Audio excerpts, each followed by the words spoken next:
Muy buenas noches, amigos de todo el país. Bienvenidos nuevamente a Edición Nocturna.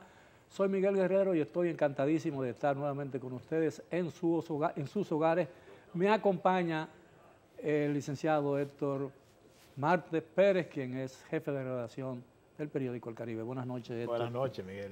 Bien, bueno, yo creo que existe mucha preocupación en amplios círculos de la sociedad dominicana con relación a las crisis de inestabilidad que está padeciendo Haití.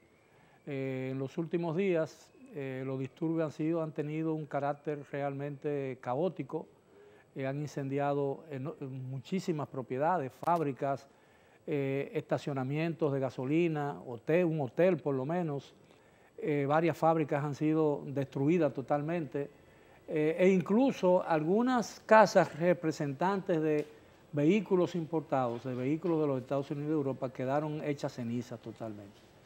Y el gobierno dominicano, como una reacción natural a esa situación de inestabilidad que está padeciendo el pueblo haitiano, tomó la decisión muy acertada de reforzar la frontera. Y yo supongo que esa medida tendrá que venir acompañada con una limitación de la afluencia de haitianos, porque probablemente si la situación continúa deteriorándose, es posible que tengamos una situación muy similar a la que ocurrió después del terremoto de enero del año 2010, cuando ingresaron masivamente al país, según estadísticas ofrecidas entonces por la Dirección Nacional de Inteligencia, el DNI, alrededor de 200.000 personas, muchas de las cuales, probablemente la mayoría de las cuales, todavía están en el territorio dominicano. ¿Cuáles fueron las últimas noticias con relación a este caso, Héctor? Bueno, se mantiene la misma situación.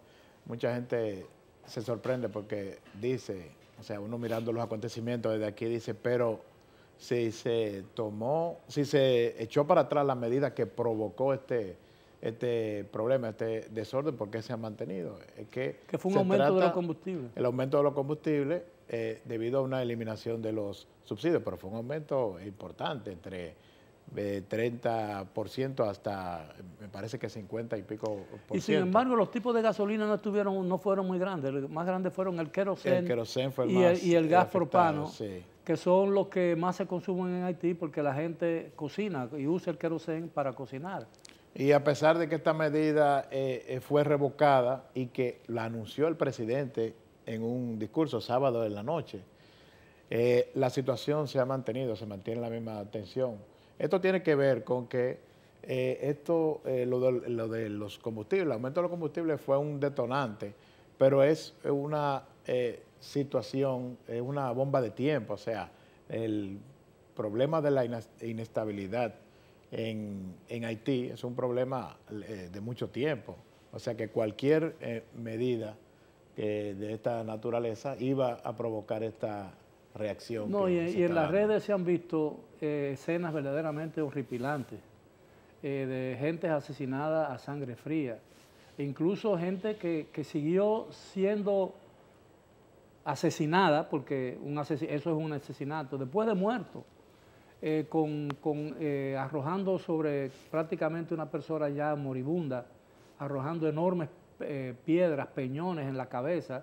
Y se ve una escena verdaderamente que yo no quisiera ver en televisión, donde demuestra todo el salvajismo que ha caracterizado esta protesta. Yo no creo que en la República Dominicana nunca se ha dado, ni siquiera en la famosa poblada de 1984, cuando el gobierno de Jorge Blanco, que hubo una quema de neumáticos y la gente prácticamente tomó las calles por asalto, pero no se vieron esas escenas verdaderamente monstruosa y descarnada de violencia salvaje, ¿no? contra personas.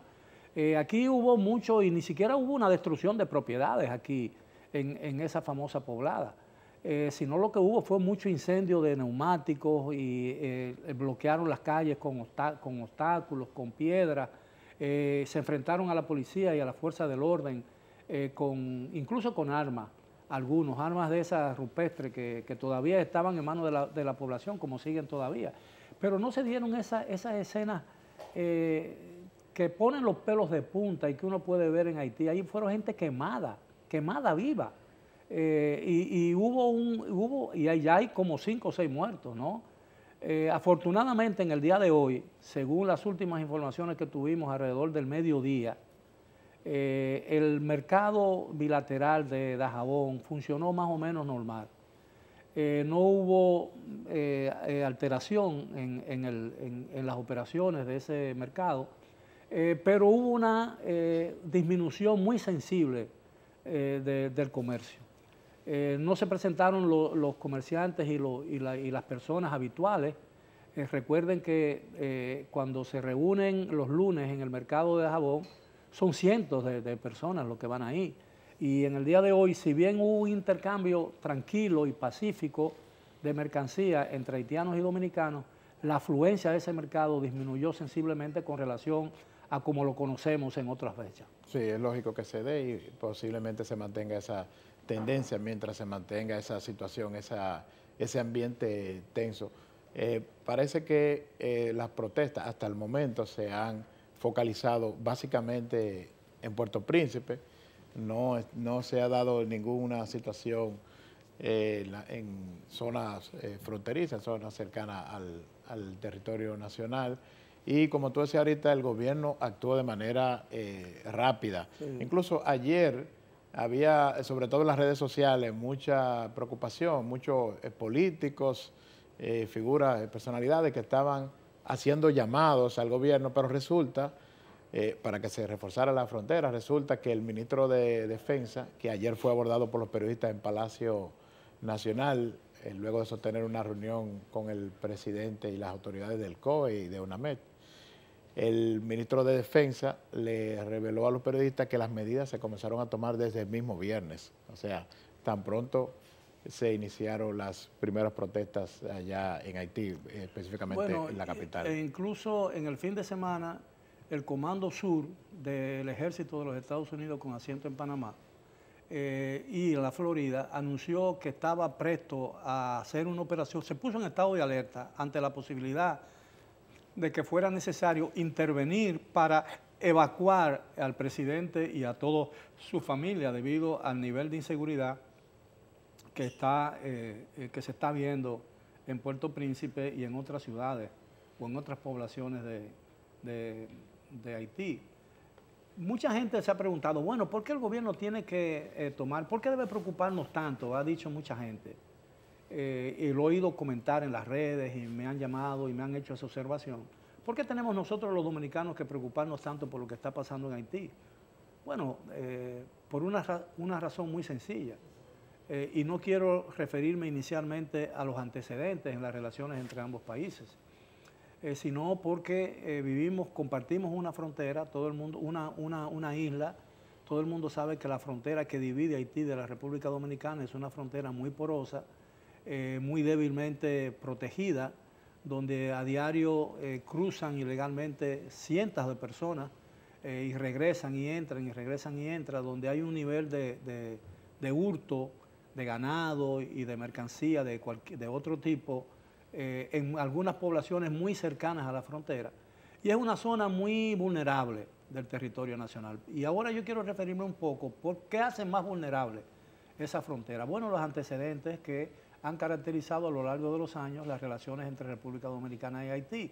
Y yo recuerdo perfectamente, quizás muchos de ustedes no lo recuerden, porque ha pasado ya mucho tiempo, estamos hablando de 1963, en abril y mayo de 1963, cuando el ejército haitiano ocupó violentamente la embajada de la República Dominicana bajo el pretexto de que allí se ocultaba un teniente del ejército haitiano de apellido Benoit, a quien el gobierno de Duvalier, el papá, François Duvalier, conocido como Papa Doc, creía irresponsable de una conspiración en la que se intentó asesinar a sus dos hijos, a Jean-Claude y a Dominique. Jean-Claude fue después sucesor de Papa Doc y fue declarado, al igual que Papa Doc, presidente vitalicio. Pero vamos a hablar de eso, porque es muy importante para conocer la trascendencia de las medidas adoptadas por el gobierno dominicano en la frontera y el hecho de que las relaciones entre la República Dominicana y Haití hayan sido caracterizadas a lo largo de los años